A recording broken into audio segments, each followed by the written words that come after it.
ہم عمر بھر کھیتی باڑی کرتے تھے، وہیں اپنے گاؤں جہانگیرہ میں ہماری یہی کسب تھا بزرگوں کا سب کا. تو ایک بڑے عالم تھے مولانا مفتی عبد القادر صاحب رحمۃ اللہ علیہ. وہ شاگرد تو احمد رضا کے تھے لیکن مولانا انور شاہ صاحب سے متاثر ہو گئے تھے، اور ہمارے استاد محترم مولانا لطف اللہ کے بڑے بہنوئی تھے. حضرت والا کو دارالعلوم دیوبند میں مفتی عبد القادر صاحب نے بھیجا تھا کہ حضرت شاہ صاحب سے جا کے حدیث پڑھو. مفتی صاحب کی زمین ہمارے پاس تھی اور ہم ان کے مزارے تھے، اور زمین میں فصلیں ہوتی تھی، آدھا ان کا آدھا ہمارا. ان کے بھی جانور کھڑے ہوتے تھے، تو میرے والد صاحب کا کہنا یہ تھا کہ پہلے ان کو ڈالو، زمین ان کی، پھر تم اپنے جانوروں کو ڈالو. تو ایک دن میرے والد صاحب نے ان سے پوچھا مفتی صاحب سے کہ حضرت آپ بہت بڑے عالم ہیں، ہمارے مذہبی رہنما ہیں، اور یہ جو جانوروں کا مسئلہ ہے یہ ان لڑکوں کے ہاتھ میں، مجھے ڈر لگتا ہے کہ یہ اپنے اور پرائے کا فرق کرتے ہیں، اس کو آپ معاف فرما دیں. تو مفتی صاحب کا اتنا بڑا اعتماد تھا کہ میرے والد صاحب کے قریب کر کے کان پر منہ رکھا اور ان کو کہا کہ یہ جانور میں نے پہلے دن سے آپ کو ہبہ کیے ہیں، یا آپ ہی کے ہیں، کہ کہیں نہیں جائیں گے، یہ بھی آپ کے ہیں. اعتماد دیکھے گا.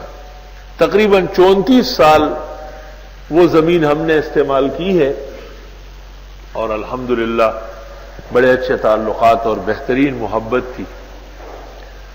اس میں یہ ہوتا تھا کہ آخری فصل جب تیار ہوتی تھی وہ گڑ کی فصل ہوتی ہے، بالکل اس کے بعد سردی شدید شروع ہو جاتی ہے، فصلیں وصلیں سب فل سٹاپ ختم.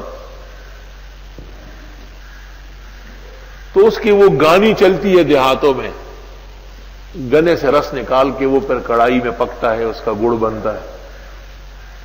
8-8 10-10 دن ایک ایک شخص کی گانی چلتی ہے، اور لوگ نمبر سے بیل لا کے اس پہ باندھتے ہیں. بیل ایک گانی چلاتے ہیں، اس میں گنا رگڑ کے اس سے شربت نکلتا ہے، وہ شربت تینوں میں لے جا کے کڑائی میں، بہت بڑا کڑاہ ہوتا ہے.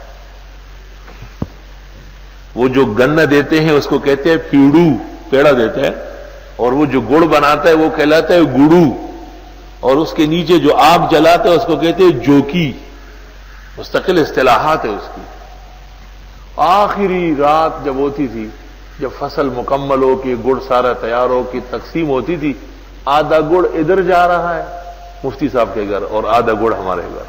خرکار آ جاتے تھے گدے لے کے، ادھر بھی لدوانا ہے ادھر بھی. تو حضرت تشریف لاتے تھے مولانا مفتی عبد القادر صاحب رحمۃ اللہ علیہ. اس دن پوری زمین کی صفائی ہوتی تھی، راستوں پہ چڑکاؤ ہوتا تھا، قسم قسم کے پودے راستے میں لگائے جائے کہ حضرت تشریف لا رہے ہیں. میرے والد صاحب ایسے خوش ہوتے تھے، سب گھرانہ خاص قسم کے کھانے پکتے تھے. ان کی وجہ سے ان کی تشریف آوری پر تمام لوگوں کی دعوت ہوتی تھی خاص قسم کی. گڑ کا آخری فیصلہ کر کے روانہ کر کے وہ جو مزدوری ہوتی تھی، مفتی صاحب اپنے رومال میں پیسے لپیٹ کے لاتے تھے، وہ تقسیم ہو جاتے تھے مزدوروں میں. 8-10 دن کی مزدوری دے دی، پھر جب ہمارا گڑ بکتا تھا تو ہم حضرت کو ان کا حصہ دیتے تھے. خدا کا کرنا یہ ہے 34 سال پورے ہو گئے، اور آج گڑ حضرت کی بوریوں میں بھی ڈلا اور ہماری بوریوں میں بھی ڈلا. لیکن مفتی صاحب نے دیکھا اور دیکھتے ہی فرمایا کہ بھئی بوریوں میں فرق ہے. میری جو بوریاں ہیں ان میں گڑ کم ہے، یا بوری چھوٹی ہے، میں چھوٹا تھا اس وقت، اور ہماری بوریوں کا کہا کہ ان میں گڑ زیادہ ہیں یا بوری بڑی ہے. والد صاحب نے کہا نہیں حضرت برابر ہے، ایک کمپنی کی بنی ہوئی بوری ہے، پورا چھاپ نمبر لگا ہوا ہے. 2-4 منٹ اور گزر گئے، مفتی صاحب نے پھر فرمایا کہ نہیں بوجھے کی فرق ہے. والد صاحب نے کہا کہ نہیں فرق حضرت نہیں ہو سکتا.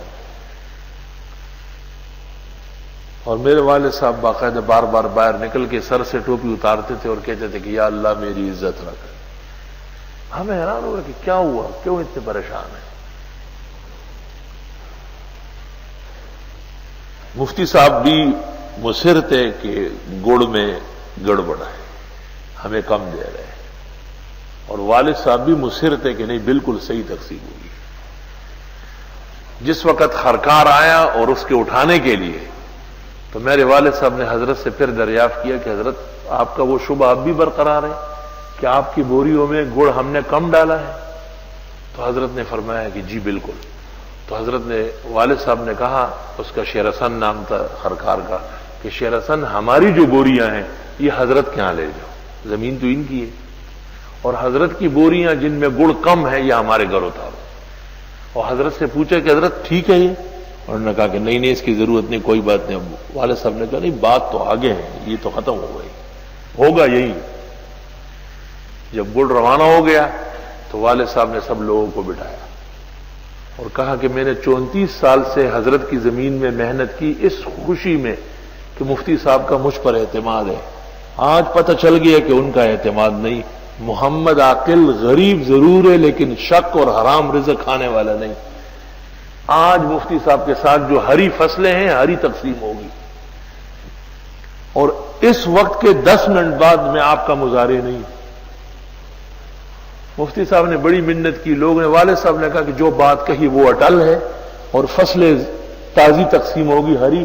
میں کل سے آپ کا مظاہرے نہیں.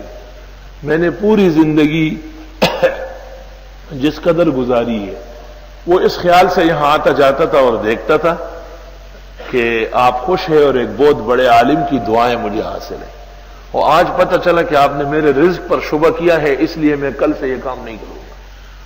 ان کا اتنا بڑا اعتماد تھا کہ 2-3 سال تک وہ زمین بنجر ہو گئی. مفتی صاحب دیتے نہیں تھے، والد صاحب جاتے نہیں، ختم ہو گیا. والد صاحب نے فرمایا شک اور شبہ کا رزق کبھی نہیں کھاؤں گا میں.